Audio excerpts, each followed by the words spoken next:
Okay.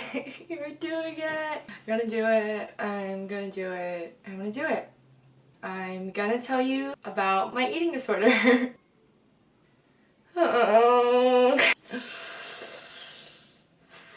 Third time's a charm, alright? Alright.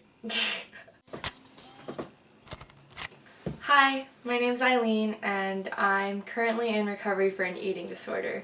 Last week I made the decision to go to treatment this summer, and today I just wanted to share my story with you. I've always been the more athletically built one in my family. I kind of have a larger bone structure, and I grew up around friends who were smaller than me and were Asian and were girls. I grew up around smaller Asian girls, so I was given nicknames like Lu Zhu and Lu Dan and Pang Zhu, which when you translate that to English it means roast pig, roast egg, or tea egg, and Pang Zhu literally means fat pig. That one's really mean. I had this idea that I was larger and that me being larger was not a good thing. I also grew up in a time where a thigh gap was a really big thing and I didn't have one. My body isn't made for that. It wasn't until later on that I learned that your hip size and your genetics determine largely whether or not you have a thigh gap. I spent my adolescence idolizing that. I knew how to stand to get a thigh gap. Yeah, and I was always trying to stand like that in pictures. I also feel like I hit puberty relatively early. I got my period when I was 11 and I feel like went through puberty everywhere except for in my boobs, and that's still relevant to today. I had your typical girl going through puberty. I'm gaining weight, starting to not fit into my clothes, self-esteem issues. But high school was when things really started to go downhill for me with my eating and my body image. In my freshman year of high school, I was sexually abused for 1.5 years. And after I got out of that situation, I hated my body. I hated the skin that made me appear so apparently vulnerable, and dedicated the rest of my high school experience to wanting to change my body. As a result of that, I went through the rest of high school with undiagnosed depression and subclinical PTSD, and dealt with a lot of difficult negative emotions that I didn't have healthy coping strategies to manage. So I became convinced that losing weight and changing my body and shrinking myself would make me less noticeable, less vulnerable, and pretty much would lose the weight of how disgusted I felt in my own skin and how ashamed I was that that had happened to me, or that I had allowed that to happen to myself. There was a lot of internalized victim blaming going on. And throughout high school, I played volleyball and was really active and just loved working out. I started getting in this habit of, okay, every year that I start over or that some happens to me, I need to lose weight, I need to change my body, I need a transformation.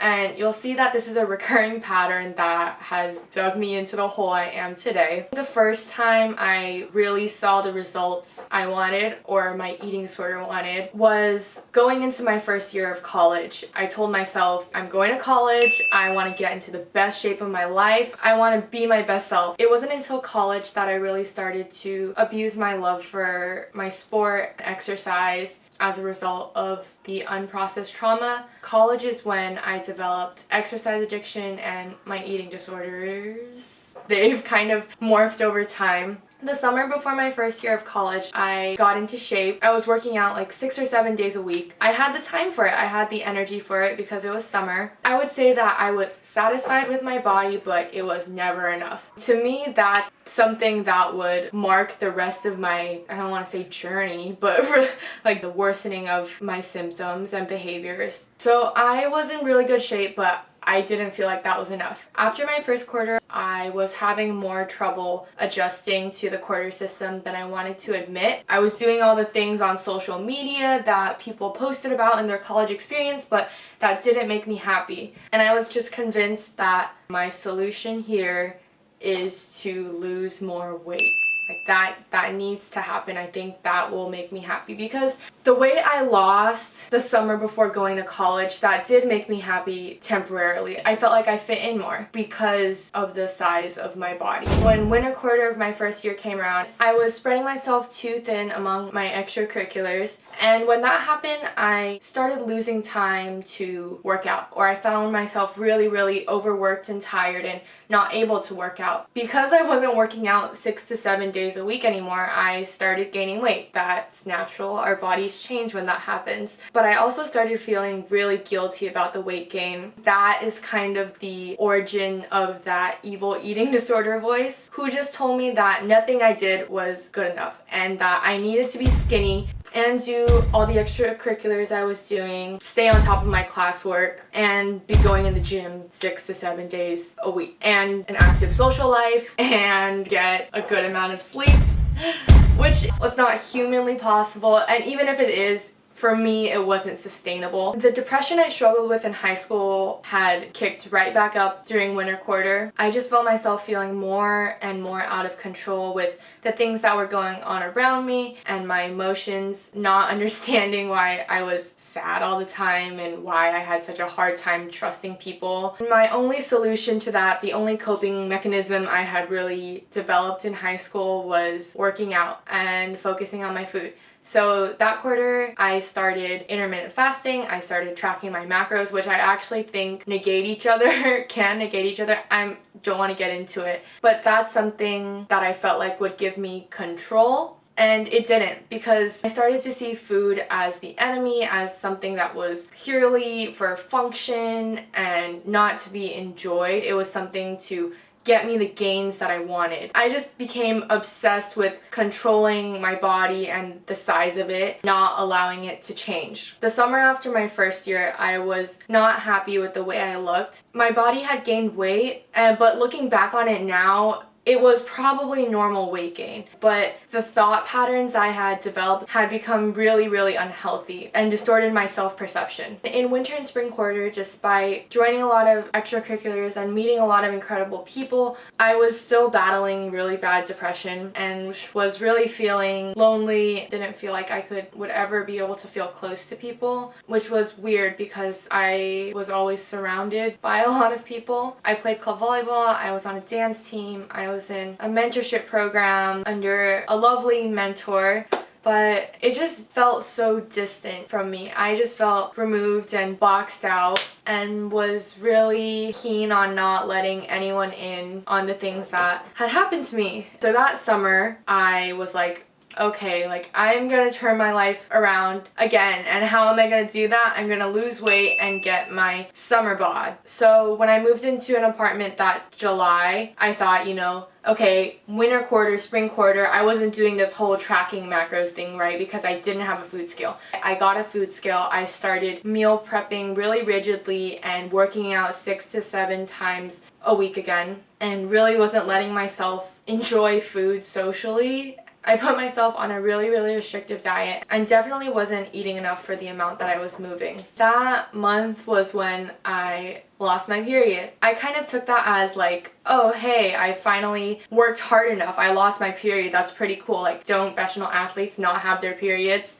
I wasn't a professional athlete, but I was like, cool, I must be working as hard as one. That's the month that I learned that our bodies are not as simple as calories in, calories out. Even though I'd lost my period, I hadn't hit the goal weight I wanted. And I think that's because my body was freaking out and was kind of like, okay, why isn't she feeding us? We're just gonna hold on to everything she has because we don't know when she's gonna feed us again. In August, I went back to Taiwan and had the worst digestive issues. I thought it was travel constipation, but it was actually probably eating disorder related constipation. In Taiwan, I was still obsessed with working out every day. It is so hot there, but I would make myself work out because I thought if I don't work out, I'm gonna gain all this weight and I'm gonna balloon. And I just had a lot of anxiety about letting myself eat freely. This whole time I was still really depressed. My second year was when my eating disorder developed into binge eating, bulimia, exercise bulimia with a heavy smidge of orthorexia. Essentially, the goal was to eat as little as possible and physically exert myself as much as possible. I didn't trust my hunger or satiety cues at all. As for the exercising, I would refuse to take rest days. I felt extremely guilty if I had to. It didn't matter if I was sick or injured or it was finals week. This was the year that I got injured over and over and over again because I just did not and would not let my body take a break. So, Exhibit A is this boot. The ligaments in my ankle are chronically loose because I've sprained my ankle so many times and haven't properly rehabbed it. I fractured this wrist and had dislocated this elbow the day before nationals. And it was just a lot. And when I started getting injured was when I started getting more and more restrictive with my eating because I thought I'm not going to be able to work out the way I do, which is like 6 or 7 times a week, so I need to eat even less than I was already eating, and I already was eating very little. And that's when my eating disorder behavior started getting really, really bad. I would be starving by the end of the day and I would binge, and then I would fast the next day to punish myself for, binging or just eating the food that my body was asking for. Or if I binged the night before, the next day I would go on like a 5-mile run. I started saying no to a lot of social outings, or when other people went out to eat, I wouldn't eat with them. Or if I was going to go out to eat, I didn't eat anything that day until that meal. And I was starting to get the sense that I had a problem and was ashamed to tell people what was going on. I grew more and more depressed and anxious and turned more towards food and exercise to try to cope with my feelings. It just consumed me, and it took priority. Spring quarter, I heard back that I had gotten accepted to UCLA as a transfer, and given the headspace I was in, I would literally say that getting into UCLA saved my life. So I was like, okay, really gotta get into the best shape of my life. I was still convinced that losing weight would make me happy and would help me have a great time at UCLA. That summer I did lose a lot of weight in an unhealthy way. I didn't notice how bad it was until my mom came to visit me in November of fall quarter. I remember her expressing her concern over the weight I had lost and asking me if I was okay. That wasn't really a red flag for me. I kind of thought like, okay, cool, I'm closer to the skinny Asian ideal that I had never been growing up. That November, I also started seeing the therapist I'm currently seeing, who specializes in eating disorders. When she diagnosed me with an eating disorder, not specifically anorexia or bulimia, but like eating disorder not otherwise specified, I was in denial for a good couple months because I didn't think I looked like someone who had an eating disorder. I didn't feel like I was sick enough to have an eating disorder. I wasn't a thin white girl, like I wasn't anorexic, I wasn't hospitalized. But the thing is, like, eating disorders exist on an entire spectrum, and that's part of the reason I wanted to share my story, is to kind of add a face to that spectrum. Eating disorders don't really have a look. They don't discriminate. I still don't fully understand my eating disorder, but I'm working on it. In these past 7 months of working with my therapist, I've come to some very difficult realizations. What I do know is that my eating disorder developed as a coping mechanism in response to unprocessed trauma. I also realized that I'm not in control of my food and my exercise behaviors and my thought patterns around it. It's not as easy as just eating more or just going back to the way that I used to eat. I'm also grieving the loss of my college experience thus far. Mental illness has shrunk my world to revolve around food, exercise, and weight loss. And that's not how I want to live the rest of my life. A couple weeks ago, I started feeling very suicidal because of my eating disorder.